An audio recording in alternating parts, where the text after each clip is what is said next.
Estás viendo Canal América, televisión dominicana para el mundo.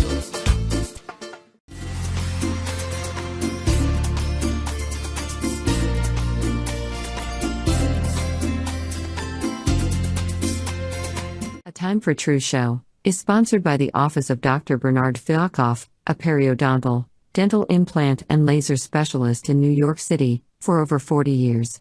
Dr. Fialkoff was honored by the International College of Dentists and Pierre Fauchard, and received the Presidential Lifetime Humanitarian Honor from the White House. Call us at 718-229-3838. Sometimes life can be so damn hard, you don't know where to go. Everything keeps falling apart, yeah. You try to do your best, but only God knows that you've given everything you've got, but the world takes you down. You just keep moving on. Let your fears. Welcome to A Time for True Show. It's a pleasure to have you back with us again, and I got to share my 70th birthday with you as I turned that yesterday on Sunday. And I came here as a little boy from Cuba at 8 years of age to this great country, United States of America, and gave me a new life. I've had a great life, looking forward to even more. And so tonight's show is actually to protect our country, to take a look at some things that are happening that are a little bit concerning.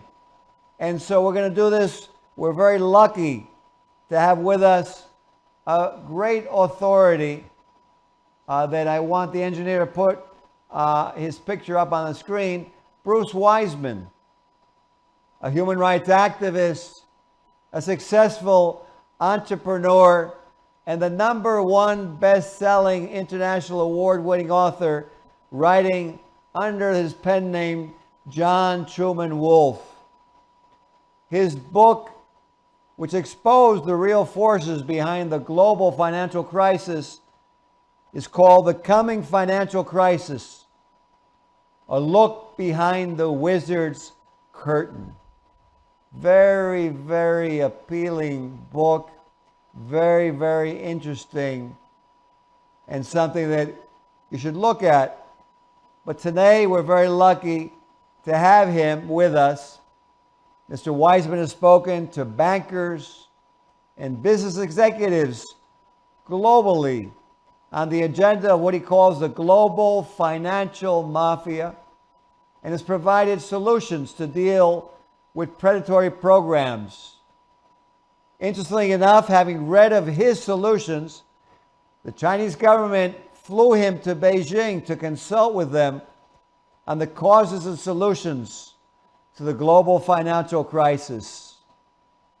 He spent several days in Beijing and offered solutions to international financial matters that would benefit both Beijing and Washington.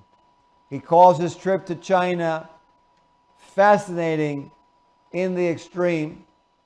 He's also the editor and publisher of Strategic Financial Intelligence, a monthly financial newsletter dealing with investment and economy.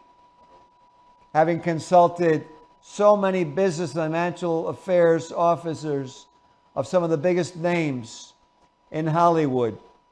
An engineer, if you can, let's bring him up live on our screen.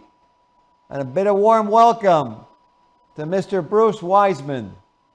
Hello, Bruce. Ben, happy birthday. Thank you very much. I'm still trying to figure out why I'm 70 and I still feel like I'm 8, and I'm trying to put it together, and I can't make heads or tails, but I want to leave it alone, Well, I appreciate your kind introduction, and let me just remind the audience that the trip to Beijing, which was fascinating in the extreme, was before Xi Jinping.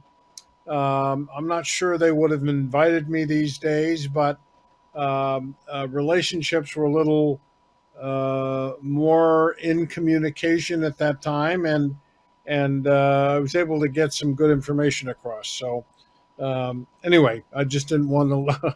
I didn't want people to think I was hanging with the other guys. Anyway. Absolutely, and I totally understand what you mean. And you know, it's such an important topic we have because our deficit has gotten so large, and you know, our import export, and you know, I look at this, but I'm not an economic expert, but I want to put on an image that has a kind of a history because we weren't always in this problem. So engineer, if you could, let's put up the first image on the screen, and which kind of shows a history of what's happened from back in 1960, 70, and you know, of where we are now in terms of what's happening with the import, export. Here we go. If we leave this on the screen, and you know, if you take a look at this about the U.S. trade balance or imbalance, and if we go back in time to the left of the screen and going to present time on the red, and you see how that deficit in red has increased more and more and more. So I wanted you to comment on this and give your opinion on what has been happening. Well, the graph really says it, Ben. The U.S. balance of trade deficit has been growing rather dramatically, frankly, over these decades. You can just simply look at it. The green reflects the value of goods that we are exporting to other countries. The red is how much we are importing. So we are importing. I don't know what that figure is. Maybe three times more. That's just kind of an estimate looking at the graph. But we're currently at a deficit, a running deficit, Ben, of about $500 billion a year, meaning that we are importing about $500 billion a year more in goods than we are selling. So it's an imbalance. You use the word imbalance. It's an imbalance for sure. Absolutely. You know, when I was a kid, and I remember as a middle school, high school, you'd look inside, probably I guess more middle school, you'd look inside like metal cars or whatever that were made, and it was like recycled metal, and it would say made in China or made in Japan, and the American product was always of a very high caliber. And you know, we used to scoff at these things, you know, that, well, you know, okay, it wasn't made here, that's why it looks this way. What's happened to the quality of our product? Because I see so many people that say, well, an American car is not, you know, it has no comparison to the German or Japanese car. And what has been happening with our quality of product, Bruce? Well, you make a good point, Ben, and I grew up in the 50s, 60s. I was a kid of the mid 20th century. I grew up around Chevys and Fords and etc. In later years, I was a senior credit officer at a bank in Beverly Hills, and part of my benefit package included a new car. So I went shopping for a new car, and I decided to test drive a Honda. And that car was smoother, easier to drive, more comfortable than my Chevy, which I'd been driving for I don't know how long. I was shocked. I actually had a cultural shock, which is The Japanese are making better cars than us, and that was never a factor. You go back to what you're referring to, which was the stamp of "Made in the USA." That was the ultimate stamp of quality on goods. Uh, made in the USA. Of course, I don't remember what the year was, but I think sometime in the 80s. We had U.S. Steel, which was the major steel manufacturing facility on planet Earth, and all of a sudden the I think it was the Japanese came in and bought U.S. Steel, so we were no longer even manufacturing the steel to be able to imprint "Made in America." It's been unbelievable how things have transformed, as you said, over time. And, I know that I'm founder of a chapter of this international drug education. And it's interesting, and there's a slide towards the end of this program that I think will maybe startle some people, but it's interesting how we don't really lose in war so much as like what's been happening. We've been losing as our society has been kind of losing its, I don't know, I would say pride. And as that's been happening, it seems like the drugs have been proliferating. As a financial analyst, what do you see in terms of the factors in our country that have been leading us down this path? Well, you make a good point. That was never. I'm not saying that drugs were never a problem here, going back to the 50s or whatever. But as time moved on, starting in the late 60s, Ben, things changed, and the Haight-Ashbury became a major drug zone in the country, and it became hip to be doing psychedelic drugs and so forth. And certainly the decline in morality has fostered that. I mean, I guess, I'm a little bit reticent to talk in generalities, but it's the truth. The degree of sexual promiscuity, by that I mean the massive amount of pornography on the internet, it lowers a person's sense of pride. I like your word pride. It's a very important word.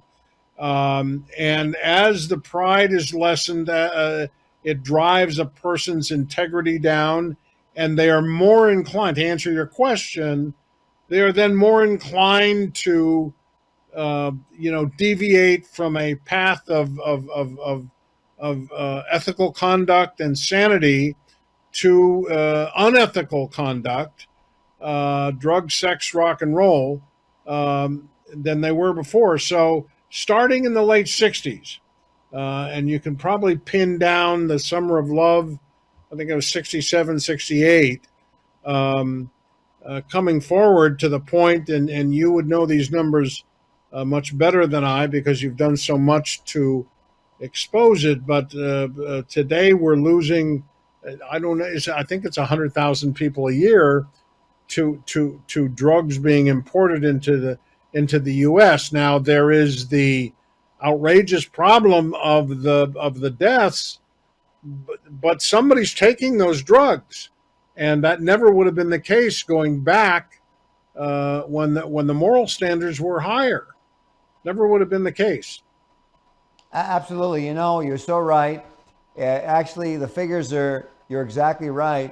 107,000 in 21, 109,000 in 22, and this past year was 112,000, which is double the war in Vietnam that took 10 years for 58,000 deaths. We doubled that in just 1 year of 10 years of war. And you're totally right. One of my questions is this. On that graph, at the beginning on the left side of the graph, when we go back to maybe 60s and 70s, there was more of a balance. And that's very interesting. I wanted to ask you a question because I know that the gold standard, I think, was rebuked during President Nixon's time, right? 1971, that's right. And so if we look at that graph, it looks like when we go away from a gold standard, that all of a sudden that curve starts increasing in terms of our imbalance. Is that what's been happening there? Well, I don't know if the of leaving the gold standard in 71 is the sole cause of that, but certainly the dollar weakened.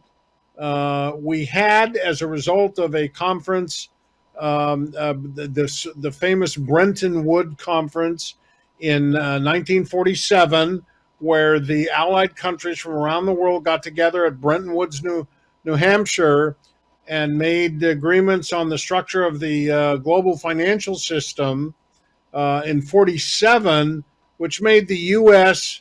and the U.S. dollar the king of currencies on the planet.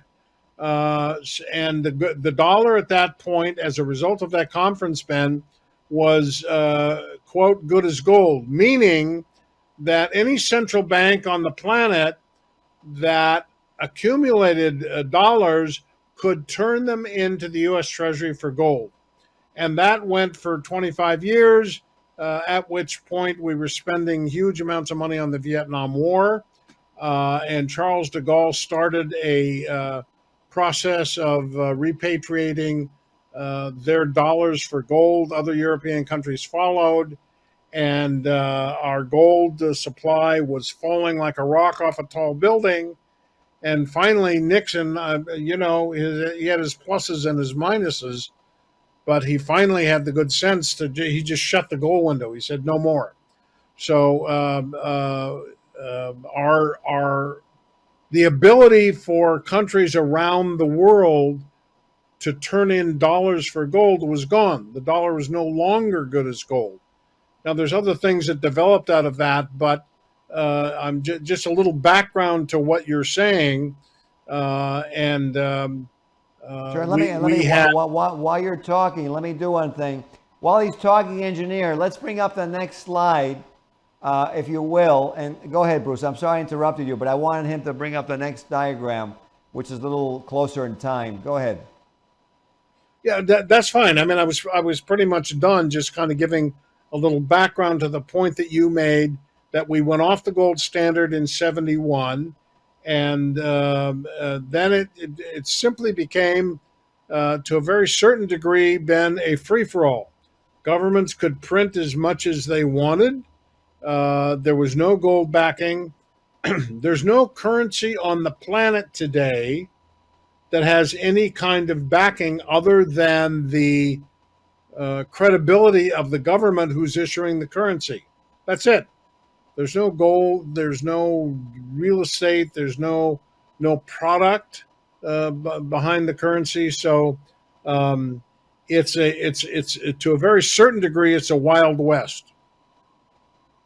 Yeah, it's very, to me, when you and I were going over this a little bit before the show, and I was looking at some of this, and I said, well, it seems like any sense of, I wouldn't call it restraint, as I would call it more like integrity, that a person, if they're going to borrow, let's say borrow money as an example, that they would take a look at, okay, how am I going to pay it back?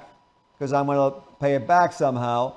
And instead, it seems, I remember my accountant even one time came over and said, this is about maybe 20 years ago, well, you should just borrow the money because it's going to inflate and you'll have more money in the long end of it, and you'll have spent less. And I said, wow. I mean, it was like, well, okay, I didn't do anything. I didn't produce anything. And it almost seemed like we went away from the concept that we're going to produce something to improve the future, or we're going to produce something so that we can pay our debt, so that this other person that I borrowed it from has confidence in the system of checks and balances, of loans and repayments. And, I look at all these bank defaults that have occurred as time has gone on. What's your take on what I was alluding to now? Well, Ben, there isn't a more severe crisis issue in this country than the fact that we are 34 trillion, that's with a T, dollars in debt. The U.S. government does their financial planning backwards. They go, the president will send in a proposed budget. Let's just say, for argument, it's 7 trillion, which is about what it is, I think, this year. They say, okay, good. We're going to spend 7 trillion. That's the first thing they do. How much are we going to spend on war, welfare, drugs? 7 trillion. Okay, what's the income? The income from taxes and so forth is 6 trillion. Okay, well, we're $1 trillion short. $1 trillion is a lot of money, Ben. And they go, okay, good. What do we do? Well, we borrow. The legislators in Congress, Republican or Democrat, cannot stop borrowing. They are addicted, and every year they spend more than they take in. It doesn't matter how much we take in. We'll spend more. So this, makes the country economically unstable. It makes foreign governments less willing to buy our debt, because what they do is, when they're $1 trillion short, then the Treasury prints off some certificates and sells them. They're IOUs, Ben. That's it. They're IOUs. And the Treasury will then sell the IOUs, collect the money, and add to the debt. It's actually really insane. And there are a few legislators in Washington who are not only aware of this, but actively trying to do something about it. But not enough of them have the guts and the financial integrity to go stop and do exactly what you just said, which is, okay, good, we're going to borrow the money. Here's how we'll pay it back.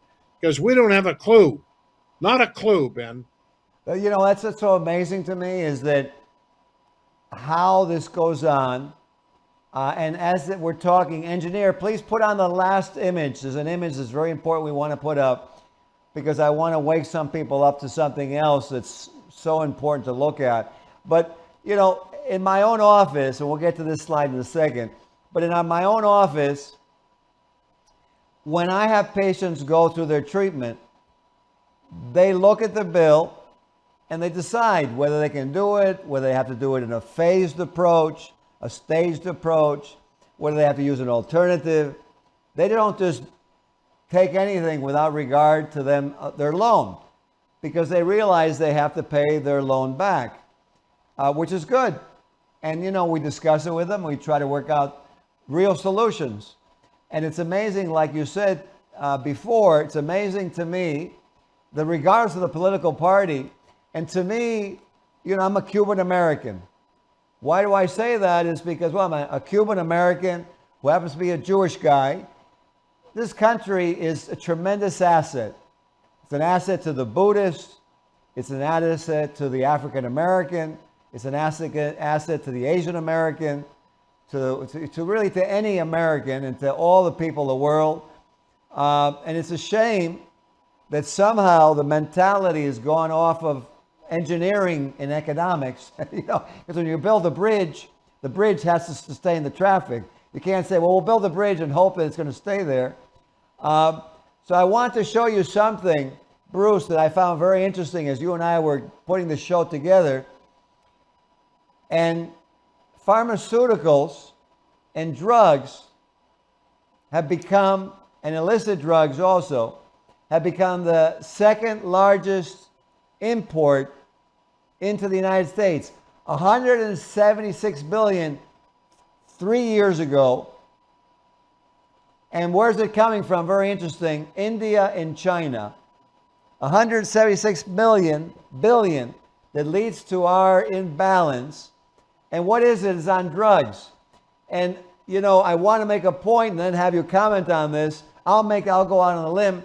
To me, and I'm a doctor, but it seems like there's a value to making the American population sick, to selling us refined food that's not good for us, to selling us food that has too much sugar, to putting drugs out into the country. I'm talking about illicit drugs, talking about fentanyl, which is causing the bulk of these deaths that are happening instantaneously. So this fentanyl opioid, and then these foods that are so not nutritious, cause so much diabetes, so many problems in our country. And then I look at this figure and I go, it's right there in front of us that not only is the country suffering and the healthcare is skyrocketing the cost, but here we are, our economic system falling apart and the pride is disappearing. I mean, I don't know, maybe I've lost something, but I'm so concerned. I would like you to comment on this, Bruce. Well, Ben, we share that concern in spades. The pharmaceutical industry, big pharma, has become one of the most onerous, criminal, destructive industries on the planet. They manufacture molecules that cause youngsters to kill themselves and adults to kill themselves or relatives or whatever. They drive people crazy. It's unbelievable to me, shouldn't be, but is, that they continue to not only exist but promote their drugs at a rate of billions of dollars a year on television. Ben, or you may or may not know, I'm guessing the United States is one of only 2 countries on the planet that permits the advertising of drugs, pharmaceutical drugs on television. Our country, if our country is going to actually last, and we need to take a look at producing. We need to take a look at our integrity. We need to take a look at making America's products high quality, that we keep our jobs in this country and not give them away internationally, not to close all our borders because we're the land of the free and people want to come, but that we protect this country and put some sane economics in. Bruce, unfortunately, like you and I, when we get together, the time flies, and I think that we've run out of time on our show, but I want to give you 30 seconds. What comment can you make, very short, to end this program? Well, people can do something. You have viewers, and what they can do is pound their legislators, both representatives and senators, their congressmen, congresswomen, and senators, to quit overspending and address the massive U.S. debt.